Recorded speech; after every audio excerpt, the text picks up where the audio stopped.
الحمدللہ جب انسانیت اپنے عروج پر ہوتی ہے تو سب کے ساتھ اچھی زندگی گزر سکتی ہے. اخلاق کا حسن زندگی میں ہو تو سب سے مناسبت ہو سکتی ہے، اور اگر اخلاق نہ ہو تو خونی رشتوں کے اندر بھی ازواج زندگی کامیاب نہیں ہوتی. قریب والوں کے اندر زبان بھی ایک، قوم بھی ایک، علاقہ بھی ایک، خاندان بھی ایک، رشتہ ازواج زندگی ناکام. ازواج زندگی صفر. تو آپ نے 25 سال ایک خاتون سے ساتھ گزار دی، لیکن وفاداری کیسے نبھائی؟ سبحان اللہ.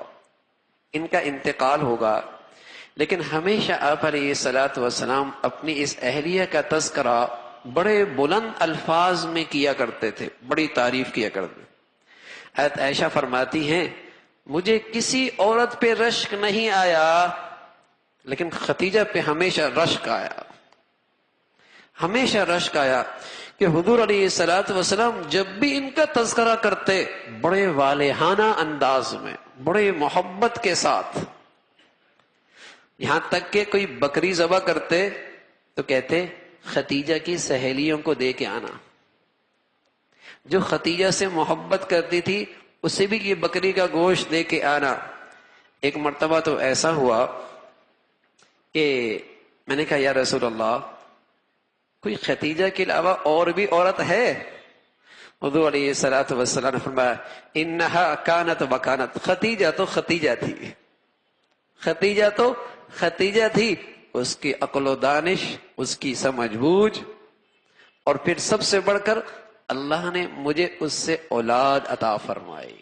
چاروں بیٹیاں آپ کی حضرت خدیجہ سے، حضرت قاسم اسی سے، حضرت عبداللہ جو نبوت کے بعد آیا جس کو طاہر بھی کہتے ہیں طیب بھی کہتے ہیں، یہ دونوں بیٹے بھی حضرت خدیجہ سے.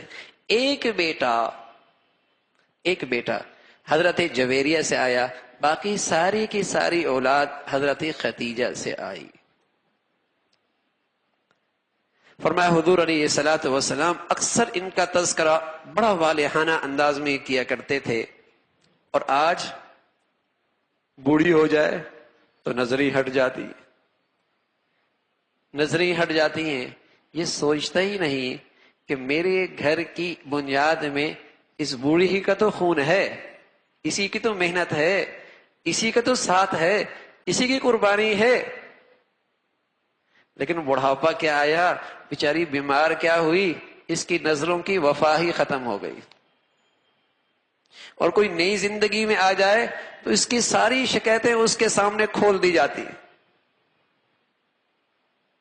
حالانکہ رسول اللہ صلی اللہ علیہ وسلم نے اس عورت کا اتنا خیال رکھا، جب تک یہ تھی آپ کی زندگی میں کوئی اور عورت نہیں آئی.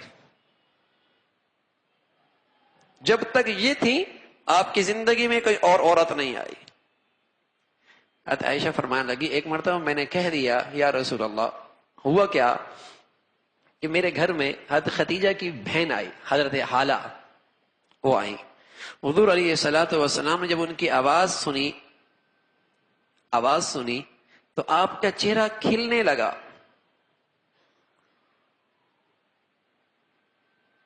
تو آپ علیہ الصلوۃ والسلام اللہم حالہ، اللہم حالہ، یعنی آپ نے کہا اللہم اجعلھا حالہ، اے اللہ خدیجہ کو چاند بنا دے. حالہ کا ایک ترجمہ چاند بھی آتا ہے، اللہ تو اسے چاند بنا دے. حضرت عائشہ فرمانے لگی مجھے رشک ہے. میں نے کہا یا رسول اللہ آپ اس بوڑھیے کا تذکرہ کرتے ہیں جس کے دانت بھی گر گئے تھے، ہر وقت اسی کا تذکرہ کرتے رہتے.